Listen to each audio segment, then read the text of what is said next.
The Winchester Mystery House. The night was eerily still when Evelyn Carter arrived at the infamous Winchester Mystery House. The sprawling Victorian mansion loomed before her, its twisting corridors and staircases leading nowhere, a testament to the tormented mind that had built it. Evelyn, a historian and paranormal investigator, had always been drawn to the mysteries of the supernatural, and tonight she would attempt to uncover the truth behind the legends that had shrouded the mansion for more than a century. The house, built by Sarah Winchester, widow of the rifle magnate William Winchester, was said to be cursed.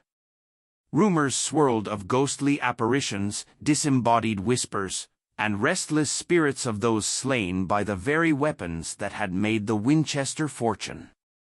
Sarah had reportedly constructed the mansion under the guidance of spirits, continuously expanding it in a desperate attempt to appease them. Evelyn entered through the grand doorway, the scent of aged wood and dust filling her nostrils. The interior was a maze of hallways, secret passages, and doors that led to solid walls.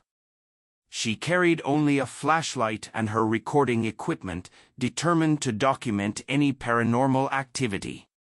As she moved deeper into the house, she heard the faint creaking of floorboards behind her, though she was certain she was alone. She paused in the grand ballroom, where Sarah Winchester had held her midnight séances. The air was thick with an unsettling energy, and Evelyn felt the weight of unseen eyes upon her. Setting up her camera, she whispered, "If there is anyone here, show yourself." A sudden gust of cold air rushed past her, sending shivers down her spine. The chandelier overhead swayed slightly, though there was no breeze. Her recorder picked up a faint whisper, barely audible. Heart-pounding, she played back the audio. "Leave while you can," the voice warned. Evelyn's resolve strengthened. She climbed the infamous stairway to nowhere, a narrow flight of steps leading directly into the ceiling. The closer she got, the heavier the air became, pressing down on her like an unseen force. At the top, she reached for the doorknob of a small chamber rumored to be Sarah Winchester's most haunted room. The door creaked open, revealing a dimly lit space with antique furniture covered in dust. A single candle flickered on a table, though she had not lit it. As she stepped inside, the temperature plummeted. Her breath became visible, and her flashlight flickered uncontrollably. Then, a shadow moved. A figure, draped in black, stood in the corner. Evelyn's heart slammed against her ribs. "Sarah Winchester," she whispered.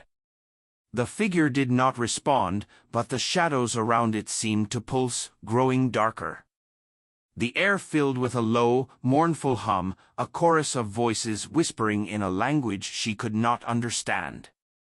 The walls themselves seemed to close in, pressing against her, suffocating her. Suddenly, the door slammed shut behind her. She lunged for the knob, but it wouldn't budge. Her pulse raced as the whispers grew louder, turning into wails of despair.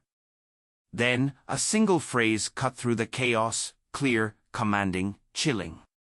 "Finish what was started." Evelyn screamed as an invisible force pushed her backward. The candle blew out, plunging the room into total darkness. She scrambled to her feet, pounding on the door. Just as she thought she would lose consciousness, the door burst open, and she stumbled into the hallway. Gasping, she turned back. The room was empty. The candle was gone. But etched into the wooden floor, as if carved by ghostly hands, was a single name. At Kanchaknapong, R6F. With her heart still hammering, Evelyn fled the house, vowing never to return. The Winchester Mystery House had claimed many souls, and she knew she had barely escaped with her own.